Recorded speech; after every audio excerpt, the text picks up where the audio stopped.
महाभारत की कहानी में ऐसा बहुत कुछ हुआ जिसकी कल्पना कर पाना भी मुमकिन नहीं था। इस श्रेणी में द्रौपदी का 5 भाइयों की पत्नी होना मुख्य तौर पर देखा जा सकता है। ईर्ष्या, धन संपत्ति का लालच, मानसिक भटकाव, प्रतिशोध की भावना, घमंड और मानसिक द्वंद्व, सभी तत्व इस कहानी में मौजूद हैं। महाभारत की कहानी की अलग अलग विद्वान अलग अलग तरह से व्याख्या करते हैं। महाभारत से संबंधित कई लोकप्रिय कथाएं भी मिलती हैं। इसी श्रेणी में एक है जाम्बुल अध्याय, जिसमें द्रौपदी अपने राज का खुलासा करती हैं। द्रौपदी 5 पांडवों की पत्नी थी, लेकिन वह अपने 5 पतियों को एक समान प्यार नहीं करती थी। वह सबसे ज्यादा अर्जुन से प्रेम करती थी, लेकिन दूसरी तरफ अर्जुन द्रौपदी को वह प्यार नहीं दे पाए क्योंकि वह कृष्ण की बहन सुभद्रा से सबसे ज्यादा प्यार करते थे। एक प्रचलित कथा के मुताबिक पांडवों के निर्वासन के 12वें वर्ष के दौरान द्रौपदी ने एक पेड़ पर पके हुए जामुनों का गुच्छा लटकते देखा। द्रौपदी ने तुरंत ही इसे तोड़ लिया।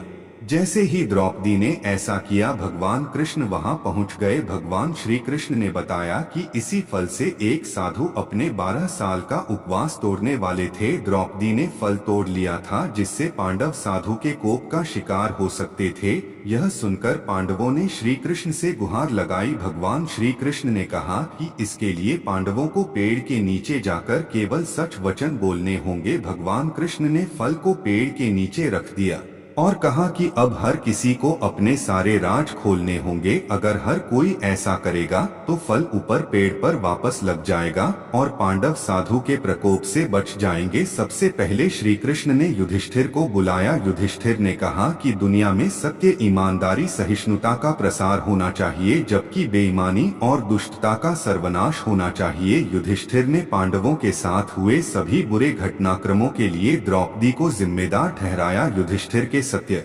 वचन कहने के बाद फल जमीन से 2 फीट ऊपर आ गया। अब श्री कृष्ण ने भीम से बोलने के लिए कहा।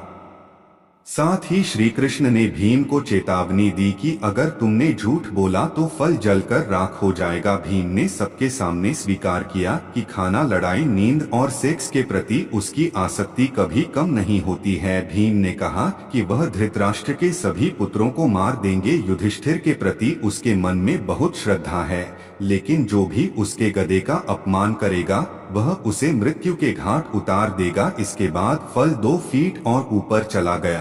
अब अर्जुन की बारी थी। अर्जुन ने कहा कि प्रतिष्ठा और प्रसिद्धि मेरी जिंदगी से ज्यादा मुझे प्रिय हैं। जब तक मैं युद्ध में कर्ण को मार नहीं दूंगा तब तक मेरे जीवन का उद्देश्य पूरा नहीं होगा। मैं इसके लिए कोई भी तरीका अपनाऊंगा, चाहे वह धर्म विरुद्ध ही क्यों ना हो। अर्जुन ने भी कुछ नहीं छिपाया। तब द्रौपदी ने अपने पतियों की तरफ देखते हुए कहा, मैं आप 5 से प्यार करती हूँ, लेकिन मैं किसी 6वें पुरुष से भी प्यार करती हूँ। मैं कर्ण से प्यार करती हूँ।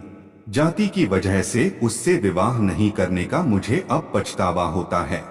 अगर मैंने कर्ण से विवाह किया होता तो शायद मुझे इतने दुख नहीं झेलने पड़ते, तब शायद मुझे इस तरह के कड़वे अनुभवों से होकर नहीं गुजरना पड़ता। यह सुनकर 5 पांडव हैरान रह गए, लेकिन किसी ने कुछ कहा नहीं। द्रौपदी के सारे रहस्य खोलने के बाद श्री कृष्ण के कहे अनुसार फल वापस पेड़ पर पहुंच गया। इस घटना के बाद से पांडवों को यह एहसास हुआ कि 5 बहादुर पतियों के होने के बावजूद वह अपनी पत्नी की जरूरत के समय रक्षा करने नहीं पहुंचे।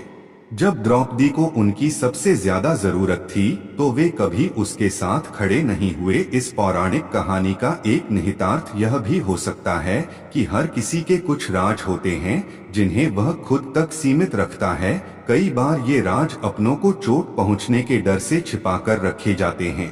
दोस्तों, आज का यह वीडियो आप लोगों को अच्छा लगा हो तो हमारे चैनल को लाइक, शेयर और कमेंट करें, और आप लोग हमारे चैनल पर नए हैं तो सब्सक्राइब जरूर कर ले, ताकि हम अपने चैनल पर जब कभी भी वीडियो अपलोड करूं तो उसका नोटिफिकेशन आप लोगों को मिलता रहे। धन्यवाद।